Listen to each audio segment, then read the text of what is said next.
Hola, bienvenidos. En este video explicaré un ejercicio del libro Termodinámica Engel. El ejercicio también se encuentra en otras ediciones de los autores. Piden calcular el volumen específico del refrigerante 134A que se encuentra a presión de 0.9 megapascal y temperatura de 70 grados centígrados. El inciso A sería el volumen específico en base a la ecuación de gas ideal. El inciso B usando la carta de compresibilidad generalizada y el inciso C usando las tablas termodinámicas. Además, piden determinar el error que se comete en los dos primeros casos. Inicio con el gas ideal. Estas son las dos ecuaciones de estado principales para gas ideal. Una está en función del número de moles, donde R es la constante universal de los gases. Y la otra ecuación está en función de la masa. Como piden volumen específico y volumen específico es volumen sobre masa, trabajaré con esta ecuación, donde R es la constante específica y su valor depende del gas evaluado. De esta ecuación paso a dividir la masa al lado izquierdo, y volumen sobre masa es volumen específico. Como la presión está multiplicando, la paso a dividir, quedando despejado el volumen específico. Siendo volumen específico igual a la constante específica del gas que multiplica la temperatura dividido entre la presión. Conozco la temperatura, conozco la presión y la constante específica del gas se puede buscar en tabla. Trabajaré con las tablas del libro Engel para unidades internacionales. En la tabla 1 busco la constante específica del gas. Se busca el refrigerante R134A y se copia la constante específica, la cual sus unidades son kilojoule sobre kilogramo por Kelvin. Recordemos que las unidades kilojoule sobre kilogramo por Kelvin son equivalentes a kilopascal por metro cúbico sobre kilogramo por Kelvin. La constante la he colocado en estas unidades para que sea compatible con las otras unidades que requiere la ecuación. Pasaré a los cálculos. Volumen específico va a ser igual. Sustituyo el valor de la constante específica del gas, que multiplica la temperatura, que son 70 grados centígrados, y se le suman 273.15 para llevarlos a grados Kelvin, dividido entre la presión, la cual se va a multiplicar por 1000 para llevar de megapascal a kilopascal.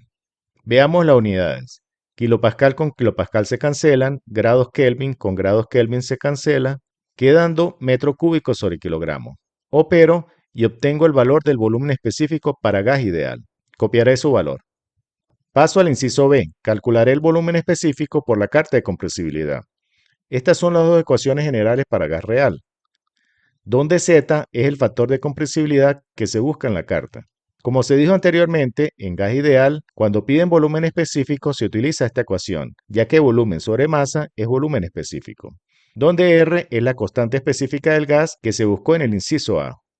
De esta ecuación paso la masa a dividir al lado izquierdo, y volumen sobre masa es volumen específico, y la presión que está multiplicando la paso a dividir, quedando despejado el volumen específico real.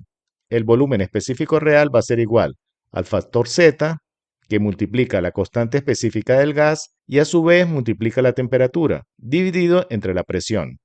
Estas tres variables, R, T y P, son el volumen específico ideal que se calculó en el inciso A. Por lo tanto, el volumen específico real también se puede expresar como el factor Z, que multiplica el volumen específico ideal que se calculó anteriormente. Una forma de calcular el factor de compresibilidad Z es usando la carta generalizada de compresibilidad, donde el eje X es la presión reducida y el eje Y se encuentra en los valores de Z. Estas curvas en forma de sonrisa son la temperatura reducida. Esta es la ecuación de presión reducida, que es igual a la presión sobre la presión crítica. Y esta es la ecuación de temperatura reducida, que es temperatura sobre la temperatura crítica. Los valores críticos los podemos buscar en tabla. Y una vez conocida la presión reducida y la temperatura reducida, donde se crucen los valores se lee el valor Z. Y también hay una tercera variable, que es el volumen específico pseudo reducido, y se usa cuando no se conoce sea la presión o sea la temperatura. Y el volumen pseudo reducido son estas curvas punteadas. Se necesitan solamente dos de estas tres variables para conocer Z. Pasaré a la tabla A1 del libro Engel para buscar la temperatura y presión crítica. Busco el refrigerante R134A y copio la temperatura crítica y la presión crítica. Calcularé la temperatura reducida, que va a ser igual a la temperatura, que vale 70 grados centígrados, y le sumo 273.15 para llevarlos a grados Kelvin, dividido entre la temperatura crítica. Kelvin con Kelvin se cancelan, opero y obtengo el valor de la temperatura reducida.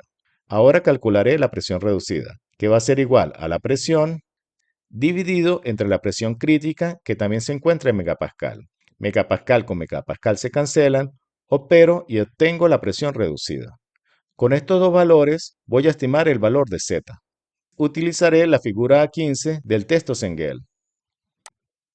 Como la presión reducida es menor a 1, es difícil utilizar esta carta. Para esto utilizaré esta otra carta donde la presión reducida varía entre 0 y 1. Busco la presión reducida, la cual voy a aproximar a 0.22. Tenemos el valor de 0.2, cuento dos cuadros hasta 0.22 y trazo una línea vertical. Subo y en las curvas de temperatura reducida busco 0.917, la cual voy a aproximar a 0.92. He marcado en azul la curva de temperatura de 0.9 y la curva de temperatura de 0.95. El espacio entre estas dos curvas es pequeño, 0.92 estaría ligeramente por debajo de la mitad entre estas dos curvas. Trazaré una línea horizontal y me desplazo hasta el eje Y donde se encuentra el valor de Z. La línea horizontal se encuentra entre 0.9 y 0.89.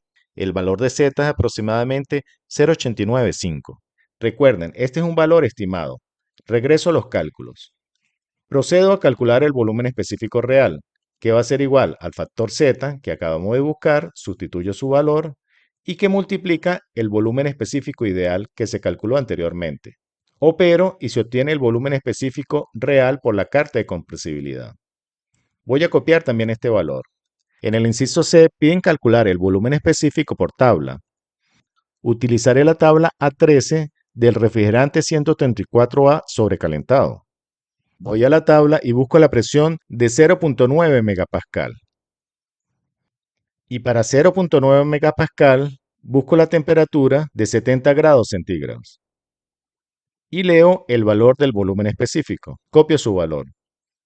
Se tienen los tres valores de volumen específico, por gas ideal, por carta de compresibilidad y por los datos de tabla. Y nos piden determinar el error cometido entre los dos primeros casos. Inicio por el error del volumen específico de tabla con el volumen específico de gas ideal. Este error se calcula como el valor absoluto del volumen específico por tabla. Sustituyo su valor menos el volumen específico por gas ideal. Sustituyo su valor dividido entre el volumen específico que tuvimos en tabla. Sustituyo su valor.